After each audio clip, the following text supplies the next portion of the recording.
Hello everyone, my name is Jenny Daniels and welcome to my channel.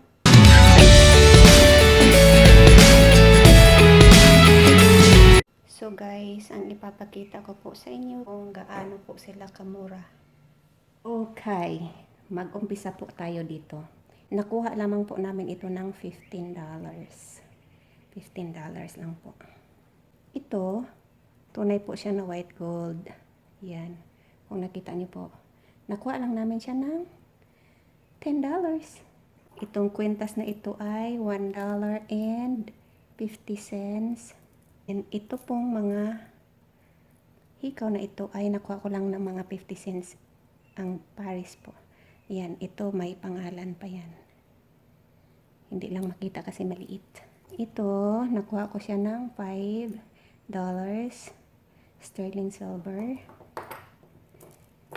Ito po ay medyo kamahalan siya kasi napakabigat. Oo.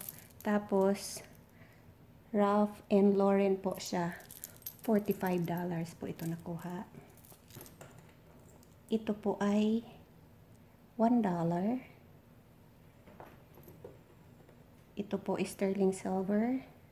$1.50.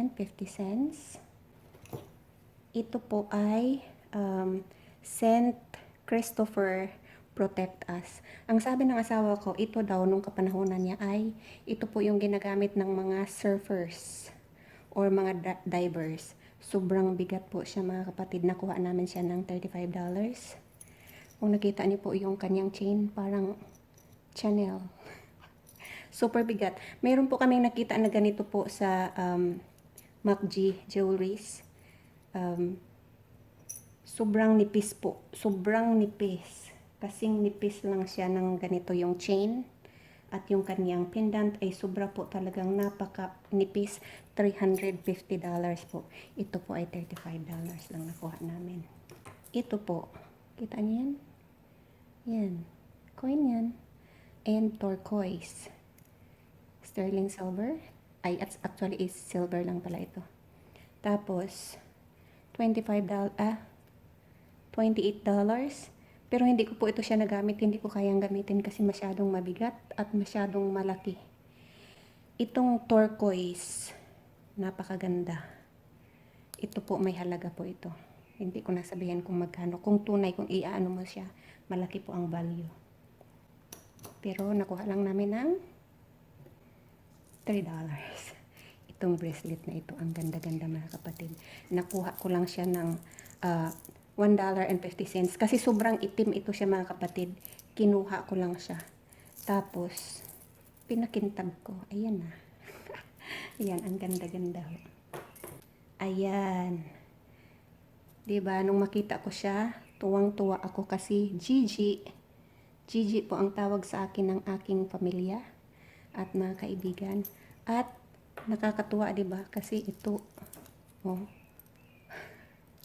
So pareho na sila. Po ay $2. Po ay two-tone. Hindi ko po alam kung tunay ito pero parang hindi naman kasi wala namang pangalan. Yan. Pero ano siguro ito? Sterling silver siguro ito. Ayan. Ito po ay magandang maganda. Nakuha ko lamang po siya ng $5. There. O, diba? Yan. Pero ito po ay nakuha ko siya ng $15. Ganda. Ito po ay napakaganda. Diba? Napakaganda. Alam niyo po ba kung ano ito? Avon po siya. $4 po. Nakuha ko ito siya.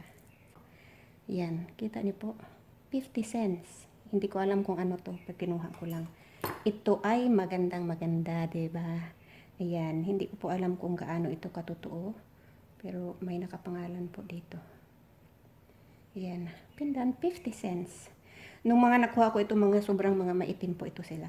Pero pinakintab ko yan, ayan. Kung gusto niyo, kung pakita ko sa inyo kung paano magpakintab, sabihin niyo lang, mag-comment lang po kayo below. At iso-show ko po sa inyo kung paano po magpakintab. Ayan, MK. 50 cents. Ito may nakapangalan. Alex and Annie. 25 cents. Ito, 50 cents each. Ito, kahit kung ano-ano na lang yung makukuha ko talaga. 50 cents. And turquoise. Yan, may nakuha din ako na ganito sa bag na nabili ko. Ayan, may halaga daw ito eh. Ayan. Ito po, tingnan nyo yan. Tingnan nyo yan. Ang ganda, di ba? $5. Yan. Ito, turquoise.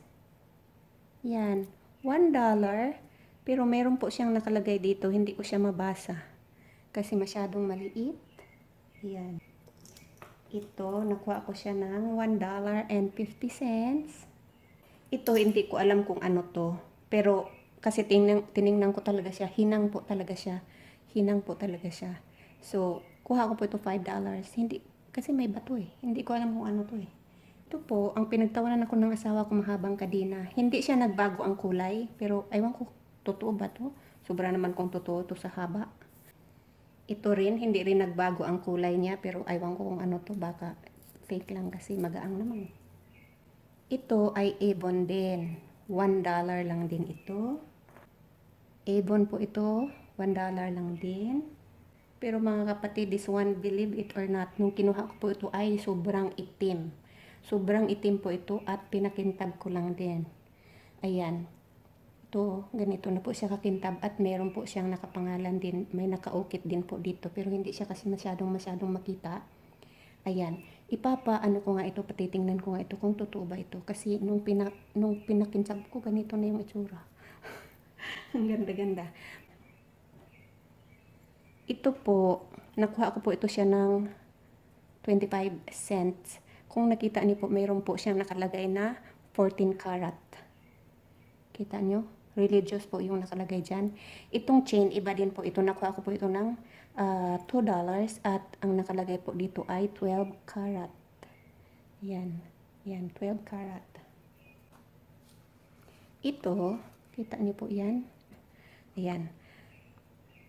Genuine sapphire and white topaz. Yan, nakita niyo po yan. Ang price po niyan ay $129. Pero po, nakuha ko lang ito siya ng $12. Ganun po ako ka-sipipay. Hindi ako kumukuha ng mga alahas or mga gamit sa bahay ng first day po ng estate sale. Babalik ako after 3 days kasi 75% na. Sometimes, pag pumunta ka doon ng patapos na sila na, halimbawa ito patapos na sila, ito yung nakuha ko. Kaya nakuha ko ito siya ng $12. Yan, diba? Ito, rustic cuff. Sobrang ganda. Nakuha ko lang din po ito ng $6. Kasi pasara na rin sila. Ewan ko kung bakit hindi ito nakuha ng ano. Baka, ayan. Kita niyo po yan. Ang ganda-ganda, di ba po? $2. Ayan. So, ihuli natin yung the best. Tapos ito. Nakuha ko lang po siya ng $3.50. Ang ganda mga kapatid, oh. Diamond ba yan? Ito po ang higit na nakakatuwa po talaga. Sobrang tuwang-tuwa. Actually po, mayroon pong partner ito eh. May isa pang watch na may kasama pong bracelet. Yan, nakita niyo yan. Nakuha ko lamang po ito ng $1 at may plastic pa po dito. Yung isa din po, partner yun eh, relo at saka bracelet. $1 ko lang din nakuha, parehong hindi pa po talaga nagamit. Binigay ko sa pinsan ko. Kaso lang winala niya. Ayan, nawala daw. Nag-search po ako ng ganitong pangalan. Ay, mamahalin sila ha. Tapos, wala ka nang makita ng ganito kasi vintage ito malamang kasi nga, di ba? Yan. Yan. Save the best for last. So, anyway. Ito po ay tatlo ito sila. Hindi ito kasali. Ito ay delete talaga yan ng asawa ko sa akin. Ayan. Tatlo po ito sila. Yung isa po ay heart. Okay? So, malalaki po talaga sila. Kung nakita niyo po, malaki po talaga. Nung umuwi ako sa Pinas, binigay ko yung heart sa nanay ko.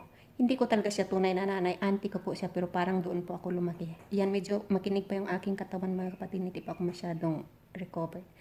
So, Tatlo po sila. So ngayon, pinaliitan ito namin para magkasya kasi parang masakit sa loob ko na hindi ko naman nagagamit, 'di ba? Ang ganda-ganda. Ngayon, alam ko naman na may pangalan siya dito. SDS yung nakapangalan dito. Sinearch ko naman siya, medyo mga mamahali naman yung kanilang mga alahas. Ngayon, nung pinaiklian namin ito, sinabi ng ikli nito na jewelries na ang halaga po nito ay $400 kasi tunay po siya na sapphire and tunay po na diamond. Ayan. Di ba? Ang ganda. Nakuha lang namin ito siya ng $30 each. Tapos, ang value pala niya ay $400 each. Ito po sila ang magkasama nung nagpunta po kami sa bahay na yun. Yard sale po yung bahay na yun. Ito sila ang magkasama. Ito nga nung pinaliitan lang ito, ang bayad ng asawa ko ay $100. Pinaliitan lang yun. Ayan, di ba? Kumikinang-kinang. Ayan. So, that's it for today, guys. Ang susunod ko po na video ay kung ano po yung mga nakuha namin na mga gamit pang bahay. Okay? Sa estate sale. Thank you for watching, mga kapatid. Thank you so much for watching and bye-bye.